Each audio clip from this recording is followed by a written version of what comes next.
217 Recovery Podcast. I'm Corey Winfield. Matt is with me tonight. Right over here.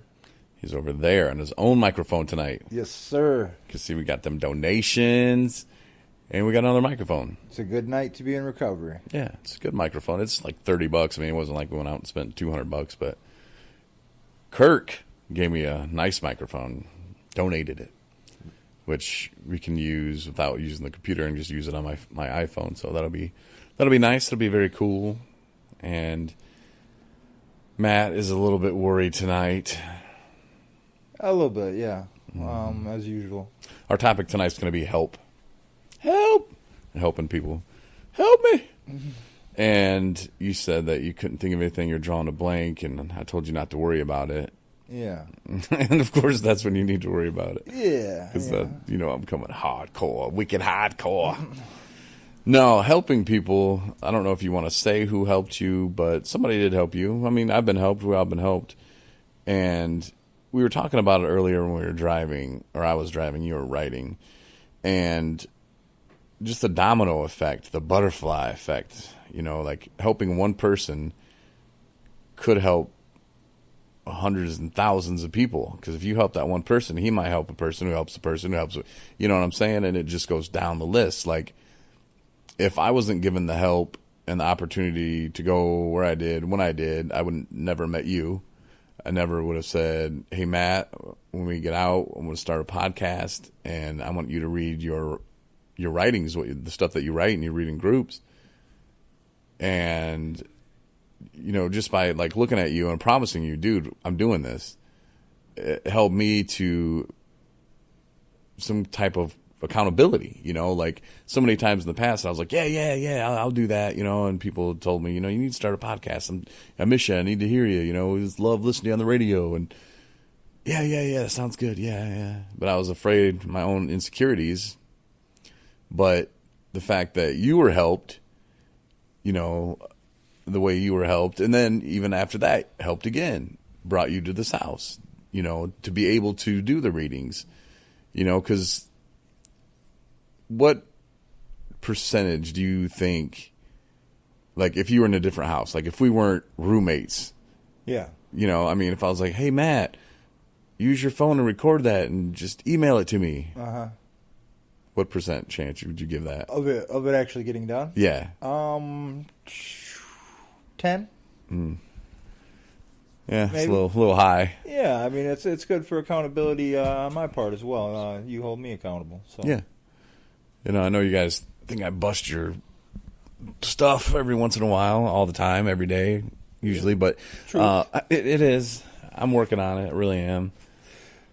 But helping really can do a lot, and it makes you feel good when you help people. A couple weeks ago, you helped me by letting me help people, and you probably don't even remember. No. When we went to the food bank. Oh, yeah. Yeah, I remember. Somebody needs to pack the boxes, whether, you might not have been delivering it to the people right from your hands to their hands, but you were putting it in the box. You were helping the people that were giving it to the people. Right. So, it's stuff like that, which, those people might have went home and had a guest over and said, hey, you know what? I don't have a lot of food, but let's make some pasta up, like. What I do have. Yeah. So I'm working on, Rob and I both have crutches. I'm working on, I'm going to try not to say, and Rob and I, we're going to have a bet. And when we catch the other one doing it, I don't know what we're going to do yet, but it's not going to be good. But his is, Yeah, I got the crutch as well. I told him, I was like, dude, it's a crutch, man. I was like, we'll work it out of you. Yeah. So, Mm-hmm. I can say it because Rob's not here. Rob isn't here today. He'll probably be back on Tuesday for that show. I'm going back to Cali. Not really. Going back to Coloma, though. And this is a bonus show, by the way. Like, this isn't even on the schedule. So if you're listening, lucky you. Lucky you tonight. But no, helping people. A friend of mine the other day called me and wanted me to help this guy. And I kind of feel like when people reach out and say, hey, can you help this guy? I did talk to you there. I know both of them. So the other guy called me, and I talked to him, and he was just like, saying all the right things, which is good to hear, but then you just wait. And then you say, okay, why did it end there? He was like, hey, man, I heard you're doing great, and I want to go to that place you went to. And this time, for real, all the good stuff, all the good stuff, all the right. He's like, I want to be away from this, and that sounds good. And that if he really does, I should expect a call from him anytime. I was expecting one today, didn't get it. Uh-huh. But, it is what it is, and I can only help those who want it and those who really want it. And I don't feel like I'm wasting my time with that either. Because did I want it when I first got sober? Nope. I didn't need it, man. I had it all under control. Yeah. I had a house, car, good job, couple girlfriends. Everything looked good from the outside. Yeah, exactly. But see, and then I didn't realize why I was even drinking. It just became such a habit, everyday thing. Kind of like if you're smoking. I used to smoke. You wake up, you need that morning cigarette. Yep. You take that cigarette away. What's the first thing you're doing? You're waking up freaking out. Man, where's my cigarette? I need to get a cigarette. You're looking at butts and stuff, pulling out the ashtray. Like, oh man, it's the same thing. I think with the drinking, where it just becomes so routine, to where you wake up. Or in my case, I get off of work. If I didn't have it in the fridge, I'd go and grab a case of Milwaukee's Best Ice. Ugh. And, yeah. Drink like 10, 12 of those a night. And get back up the next morning, do it all over again. And then, like I said, it was just routine, And then when I started with the hard liquor, I was dating this girl, and she was like, I only drink hard liquor. She's from Arkansas. And I was like, okay, I don't drink none of that. Because I had sworn off, hard liquor. I'll just drink beer. Which, I don't know. It wasn't good. I was still a hot mess. Yeah, when you drink 35 of them, same effect. Yeah. It really does. When you're pounding, oh, no, I only drank 10 beers today. Well, your today started drinking at 6, and you wrapped it up at 10. So 4 hours you drink 10 to 12 beers. It's kind of a lot, really. I mean, that's doing some stuff. I mean, I drank enough to where I would be in my studio the next day and my friend Ron come in and be like, Jesus, man, it smells like a brewery in here, And at that time I was just like, yeah, whatever, man, it's just beer. I mean, I was kind of worried that people would be thinking that I was drinking at work. But I knew that they knew that I knew that they wouldn't think that because they knew me better. They knew I wouldn't drink at work. At least at that point in my career. Of course, when I was younger, I did, and that was a hot mess. Oh my God, I can't believe. I don't know. Jesus loves me. Have I told you that? You have. I think I told you guys right before Easter that He loves me more than you guys. But I mean, He loves you, but more than us, I'm not so sure. He does. Hey, I told you. I know we're kind of getting off the help topic here. That was for Rob. Wherever it rolls. I did want to come. Well, first I'll tell my story, and you'll probably understand where I'm going with this. Yeah. But I said, what did I? Oh yeah, I said something when we were leaving the meeting tonight in the parking lot without even thinking. I just said something that was probably, it shouldn't have been said. I mean, it wasn't directed at anybody, but it was just like the timing of it was so bad. And we get in there, and after I said it, I was like, oh, I need a filter, man. I need a filter. And I started laughing, and I was like, man, one of the most embarrassing moments of my life. And then I stopped, and I was like, I'll tell you on the podcast. All right, so it's back in 2000. No, yeah, it's probably 2002.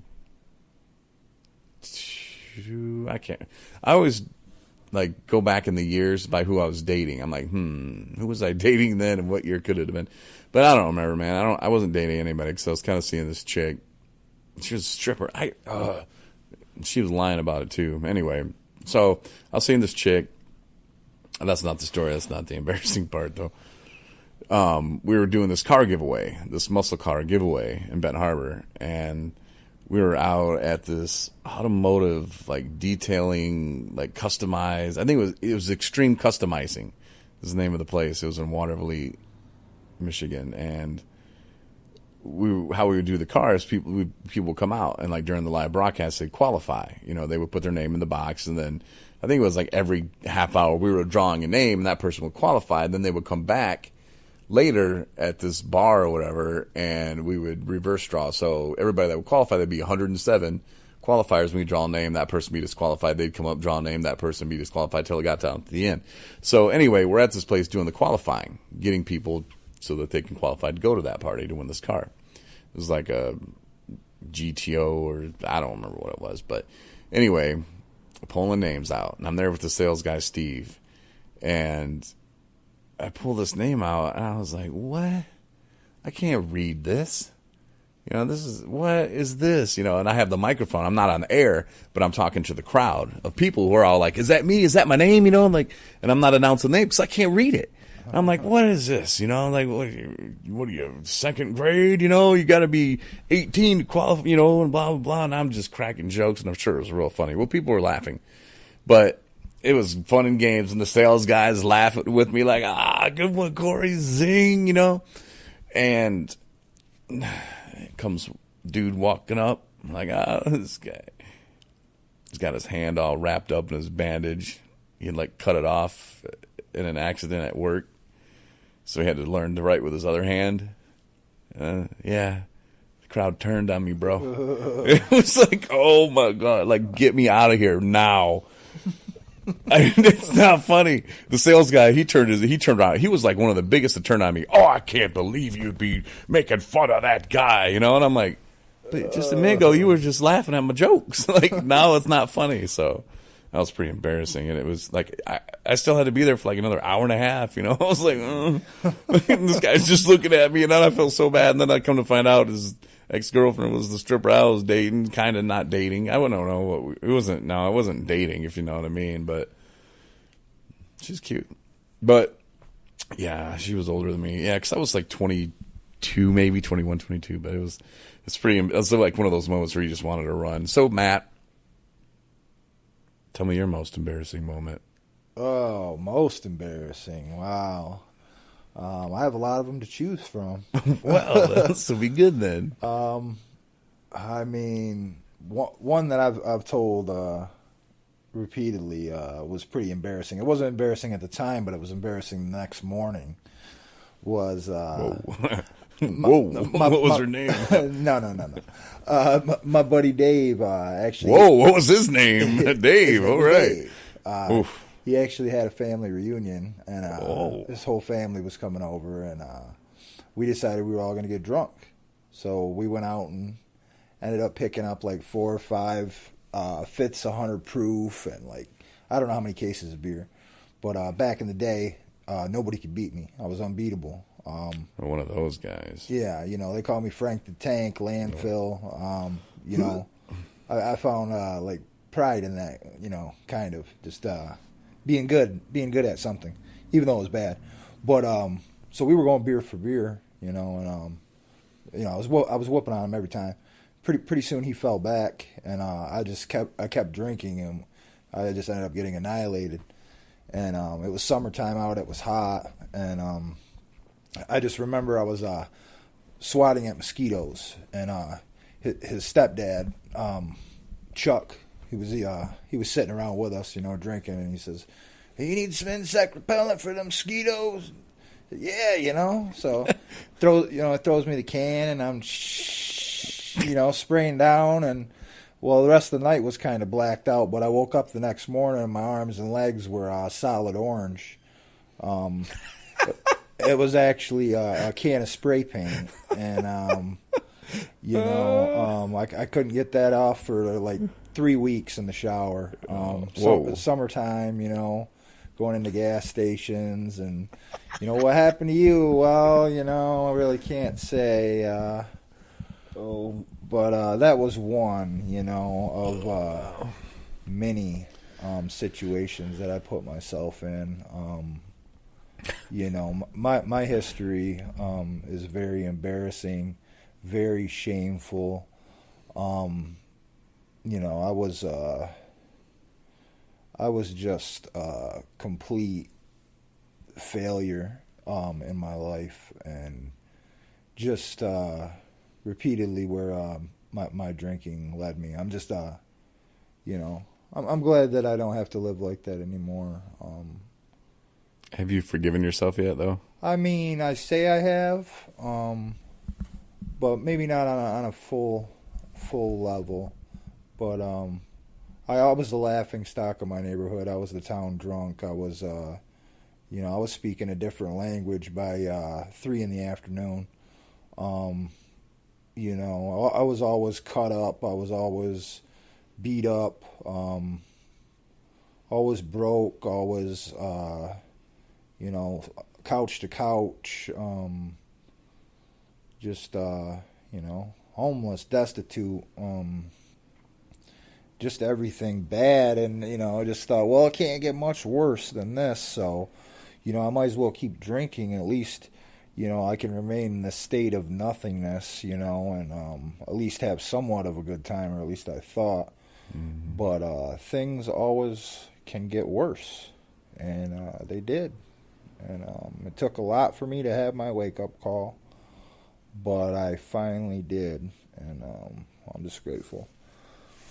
Yeah, me too, man. I'm great. I'm glad that you're here. I'm glad that, you know, you got the help that got you here, and something that we had talked about is do you want to say who we're talking about? Just, I mean, because there was a few people that helped both of us, but I mean, the one that we were talking about yesterday, I don't know if you want to say the name or say, I don't know if. My pastor? Yeah. Yeah, actually, my pastor, Greg Johnson from Fremont Wesleyan Church, he was actually a pretty big influential part in me getting into a sober living house, as well as in the past just always being kind and looking out for me, whether it be, you know, clothing or a place to stay, or, you know, just when I was too blinded to you know, do the right thing and grow up and be a man. But yeah, so I give him a shout out, Pastor Greg Johnson. Good man, good godly man, good heart. Yeah, and I think it would be cool and kind of like, you know, pay it back if, you know, we went down there, and I don't know if he wants to set up like a breakfast, because we like breakfast and stuff. Well, you like, and I like ice cream too. We can do an ice cream social. Ice cream for breakfast, maybe. Yeah, ice cream breakfast. We'll do pancakes, and then we'll do ice cream right after. That'd be awesome. That'd be my dream come true. Yeah. Yeah, what's that? Hudsonville out of Grand Rapids? We need to stop by there. I know where it's at. Oh, no, it's in Holland. Yeah. No, that's Meyer. Meyer's ice cream plants in Holland. Learn something every day. But no, if we went down there, you know, and we don't even have to talk. We can go down there and cook the dinner, man. But if people want to sit around and hear us talk, you know, that would be great. We'd definitely do it, you know. And that way be kind of helping other people. And, you know, like they say, and I've said it, I think I said it yesterday and probably every time, you know, if we can help just one person, if one person hears us and goes, you know what, these guys just, I don't know what, but I get it now. You know, like what they're saying, I want that. I don't want to live this way anymore. You know, I'm tired of looking in the mirror, you know, tired of sleeping, you know, couch to couch, and tired of being the laughing stock, you know. But like you said, Matt, the only way to make it go away is to keep doing it more, because then it just numbs you, where you just, bleh. And that's not a way to go through life, man. No. We only live once, you know, like that I would say is probably one of the things, and I've forgiven myself, but it's one of the things that I wish I just, you know, but everything happens for a reason, and I needed to go through all that hard time and all that hell. It was hell, you know, you went through it too. We had to go through that hell to get to where we are right now. Definitely. You know, if things didn't happen exactly how they were supposed to, we wouldn't be even here talking right now. I wouldn't even know who you are. Right. You know, I would probably just flip back out to another rehab place. 2 weeks later, I'm good. I'm out. See ya. Mm-hmm. Got this. I'm going to go back to school. Not really. But yeah, you know, whatever. That's not me. It's not what I wanted to do. And now everything's just set up so awesome. We're doing awesome. People are listening to the podcast. We're getting great feedback. People are donating and allowing us to get these microphones and have a little gas money to where if we wanted, you know, to go to that church, which we do want to, and let's just make it happen. Yeah. That's another thing too, you know, and I've tried to change this in my vocabulary. instead of saying, well, we're going to try to make that happen, or I might, no, I will. We will go to that church. Right. We are going to that church. Now, like I said, if we have to cook pancakes or scoop some ice cream or, and talk, that's fine. If nobody wants to hear us, hey, that's cool. We'll come bring some ice cream and hang out, like whatever. But we are going. Yeah. So, just talking like that changes everything too. No more speaking defeat. No. And this is what we're doing. I said we were going to start a website and start a podcast. We were going to help people. We were going to talk. We're going to talk to schools. We're doing that. Just having that mindset changes every single thing. So if you're listening right now and you're like on the fence, you're like, oh, I need to do this. I'll start. No, do it. Tell yourself, I'm not drinking tomorrow. Or just tell yourself, I'm going to be productive. Because they say, it's like when people are smoking. Oh, I'm not going to smoke anymore. Well, you're thinking about smoking right when you say smoke. Don't think about pink elephants. Yeah. Now you're thinking about pink elephants. So I'm going to be positive tomorrow. But you have to set that in your mind because your mind, you can change it. My sponsor, I talked about it last night, the way he did that to me the other day. I was feeling a certain kind of way, and I was not in a good mood. I was feeling overwhelmed and just defeated. And he's like, I want you to think about how you're feeling right now. And, of course, it happened at the most perfect time. And I was like, what? And I start trying to text him. He's like, no, don't tell me about it. Just write it down. Think about it. I want you to just remember it. Okay, And then he's like, okay, now I want you to text me back 10 things you're grateful for. All right, so I did, 10 things. And by the time I got done, I sent it to him. He's like, how do you feel now? Like, 100 times better. I'm thinking about my sister, my mom, my stepdad, my cat, my niece, my brother, my sister-in-law. I'm just thinking about all these things that I'm grateful for, thankful for the people I met at Bear River, the connections that I made, just everything, man. And it changed everything. Yeah. And I was like, Dan, thanks, But it came at the perfect time. Things lately have been happening like that. And you'll find that too. Matt, you can attest to this. When you're doing the right thing, doors just open. Yeah. I mean, definitely, and like one of the tools for me that really helps to keep me sober is honesty. Just being honest with myself about where I am and just looking at things that I would otherwise just cover up or, avoid or, oh, well, this ain't going on or, subconsciously, but just being completely honest with myself about where I'm at, looking at why I'm thinking, how I'm thinking, and just purposing to change. And when I do that, things do change, as well as, like you said, gratefulness is another main key to sobriety. When we start looking at, what we have rather than what we don't have, for me, it changes my whole mind state. I'm lighter. I'm freer. I feel closer to God. I have purpose. Things are amazing. So, and my life today is so great. Even when it's not so great, it's still great. I mean, I'm still doing it. I'm going to work. I can hardly fold my hands. Bend my hands at night, but like I have a excellent work ethic. I'm dedicated. I'm driven. I'm things that I wasn't before. I am now, and that's solely because of God. And just waking up in the morning and laughing and just, being a morning person in general. I was never a morning person before, just being happy without being, drunk or high is, it's the little things that people take for granted. But when they happen, you know that it's God because it was never like that before. Mm-hmm. So. We were too busy building the bridge that we were going to blow up. While we were on it, That's pretty much what we were doing.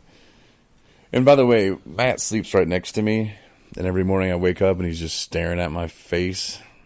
Yeah. And then he says, "Good morning." And I'm like, "Why are you in my bed, bro?